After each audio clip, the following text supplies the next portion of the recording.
Okay, I think we're now live. I never know.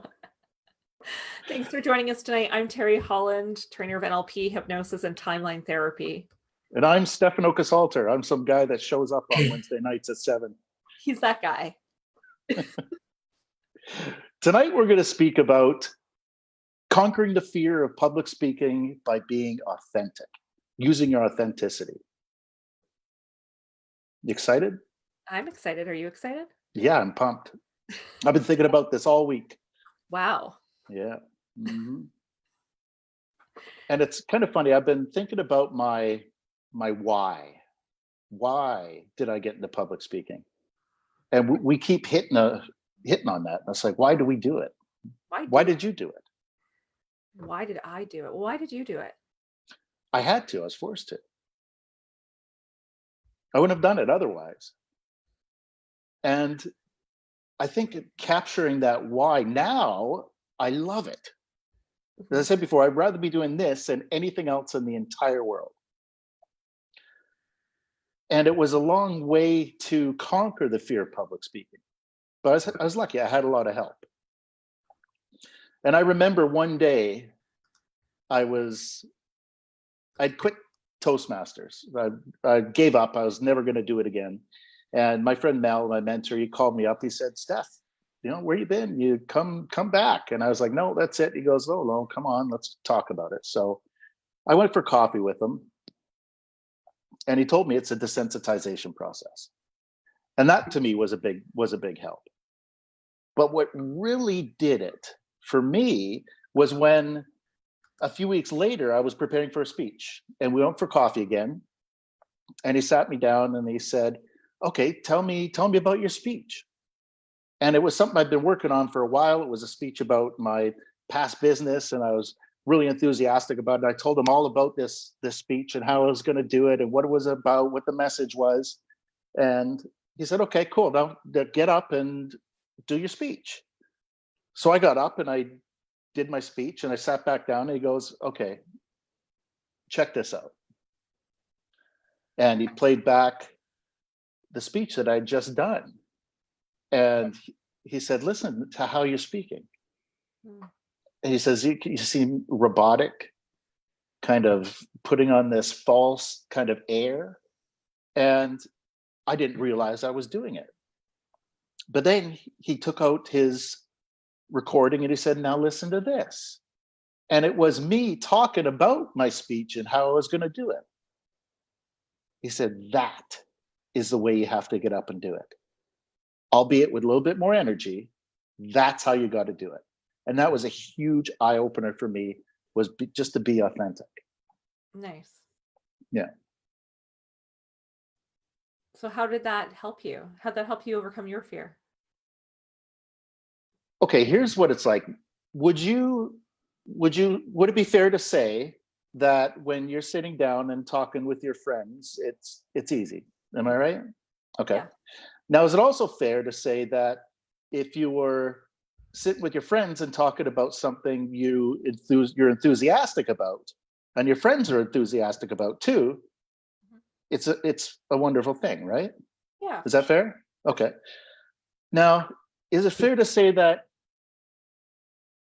when you do that, you kind of lose yourself and you're taken along this journey on your conversation, and by the end of it, you're happy, the person you're talking to is happy, and it's a fantastic experience because it's something you both are enthusiastic about and you enjoy it. Is that fair? Yeah, totally. That is the essence of public speaking. Nice.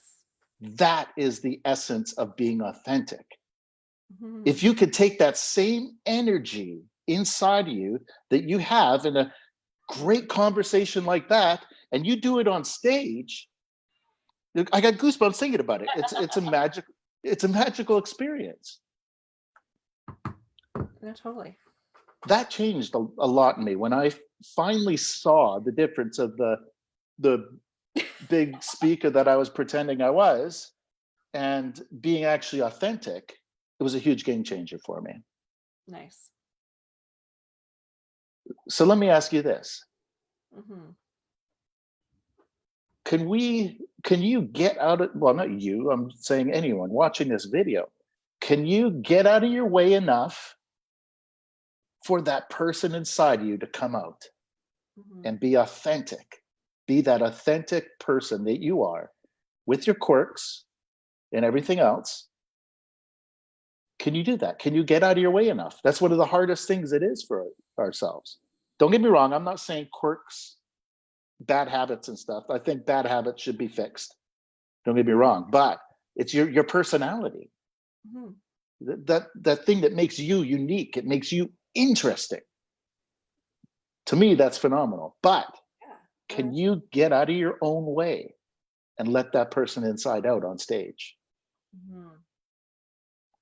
Yeah, I think it's important that you mention that it's not about your bad habits, because we talk about this in the Fearless Speaking Weekend, that it's not an excuse to keep your bad habits as a speaker by saying it's being authentic. You want to be the best version of you, but you want to be you.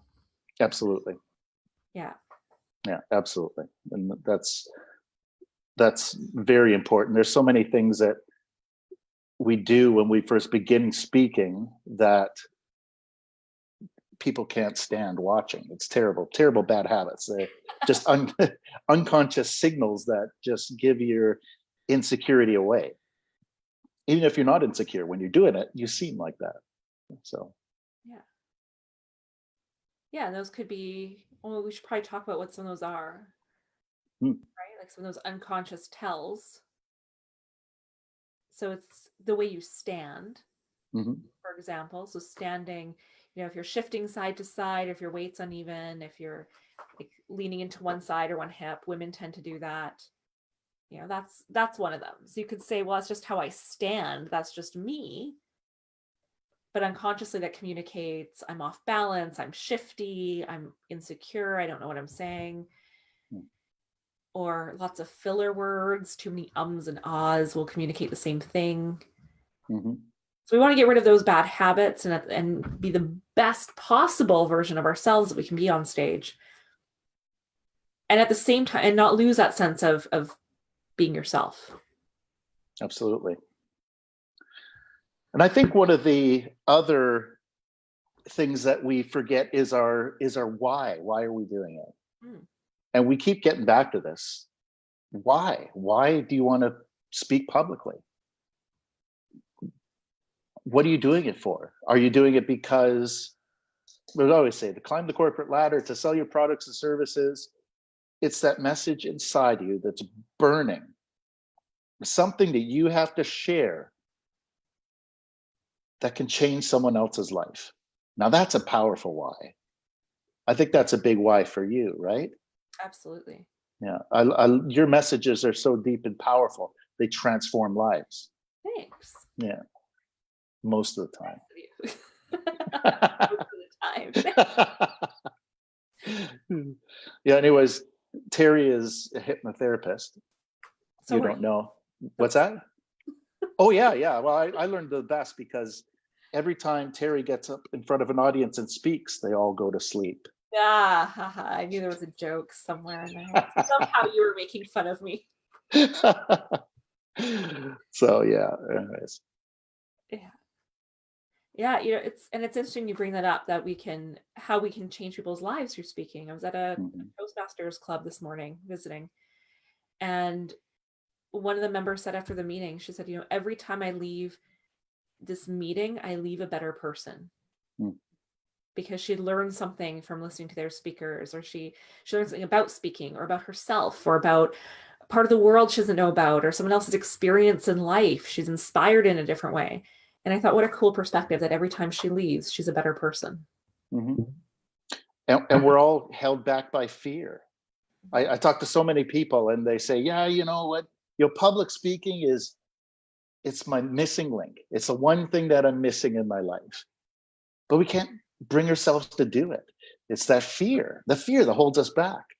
But what if you knew that people wanted to hear what you had to say? Yeah. And given your own unique personality, your own authenticity, you can deliver that, and people want to hear it, and they want you to succeed, and your message can change their lives. I think that's amazing. I think And so. and change lives to groups, not just one-on-one, to groups of people. Mhm. It's amazing. Oh yeah. And you think about the greatest world leaders and how they've been able to inspire a nation to action or to move a group of people to stand up for their rights or to that's how the world changes. If someone stands up and they speak and through their words they move people to action. Hmm. And it really is, I think, the most powerful tool we can have is sharing our voice. Absolutely. It's the game changer. It was a game changer for me in my life. Man, I'm doing things now that I never ever thought possible. I'm getting paid to do what I love to do. I think it's incredible. Being able to work with someone that's okay, Yeah. as well. Yeah. With an amazing friend like you, that's phenomenal. And not only that, is I can share my ideas. I found my voice, and my whole life I didn't have a voice. For example, it all starts when we're in school, Mm-hmm. right? I Yeah. remember being I can't remember which grade it was exactly, but I had this teacher and he was kind of an ass.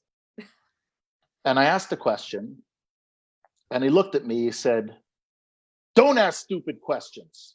Mm. And it worked. I didn't ask stupid questions anymore. In fact, I didn't ask questions at all. Yeah. And that lasted for years. Just that one incident. Mm-hmm. Like how many people I remember specifically being a kid and being able to stand up in front of the class and tell jokes and laugh. And it was a wonderful experience. And then something happened. And I think that happened to a lot of people. Yeah. So maybe it's time to bring that authenticity, yourself out, that self that's been lost for so many years, like I have and you have. I love your story of transformation. It's absolutely amazing. Thanks. Yeah. Yeah, I used to be, my nickname growing up was Mouse because I was so quiet and so shy. And my parents had friends who didn't even know if I could speak because they had never heard my voice. Hmm. I was the kid who, my family would be out at someone's house and I'd walk up to one of my parents and I'd whisper in their ear if I needed something because I wouldn't even ask for a glass of water in front of other people. I was so Hmm. afraid to speak. And I don't remember where that started. I don't remember what it was because I just remember being that way. So I was pretty little when I made a decision to not use my voice. Before I could remember anyway. Nothing really stands out. So I don't know what started that for me, but I was so painfully shy. And it was a moment of change for me was getting a solo in the Christmas concert in the 3rd grade. And I remember I auditioned for it. I beat out all the other kids. I beat out my best friend Garrett. It came down to the two of us and I beat him and I won. Poor Garrett. And I got the punchline, the joke of the song was my line. And I remember going out there the night of the concert and I got the spotlight and I said my line and people laughed Hmm. because it was funny, not laughing at me. And it was such a powerful moment for me that I could stand up in front of this group of people and say something and they were listening to me and they laughed. And I was still a shy, quiet little mouse outside of that, but I found that I could go on a stage and speak. Hmm. That felt safe to me. Hmm. And And now, go on. Sorry. yeah, sorry, I was gonna say that followed me through. So then I got into acting. That's how I got into theater because I found that on a stage I felt confident to speak.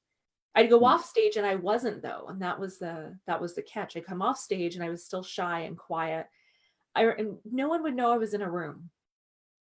I remember I had this friend Andrew when I was back in Edmonton in my early 20s. I met him 7 times at 7 different events with different friends, or the same friends, but out at different events with friends. Met him 7 times before he remembered who I was.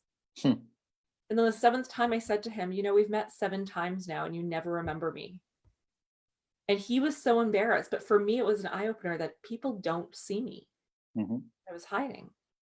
And it really wasn't until I started public speaking. So here I was growing up in the theater and still afraid to use my own voice. It was safe when it was someone else's words and someone else's concept and a character on a stage. That felt safe. But when it was just me being myself, being authentic, using my voice, my words, I was scared. Yeah. And it wasn't until I got into public speaking that I overcame that.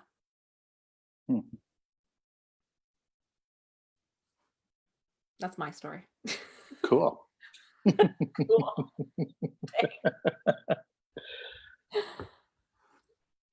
So, Yeah. be yourself. Mhm. Be authentic. Be the best version of yourself.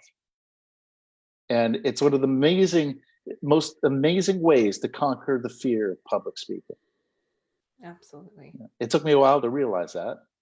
But as soon as I started to get in the groove, just picture yourself in a regular conversation, right? And remember your why you're doing it. What's your passion? What are you passionate about? Why do you want to public speak? Keep that in your mind as well. That's a good way to help fight the fear of public speaking as well. Yeah, I think when you put your audience first, Hmm. and you can think that the message is more important than your fear. That whoever it is that's out there that needs to hear what you have to say, if you can just focus on them and make them the most important thing, then it helps to bypass that fear. Absolutely. That's a good point. That's an awesome point, because it is about your audience. It's not about you. And that's where a lot of people get caught up and they stumble because they're too worried about themselves. They're too much in their head, when really it's not about them. No. It's about the audience. Yeah.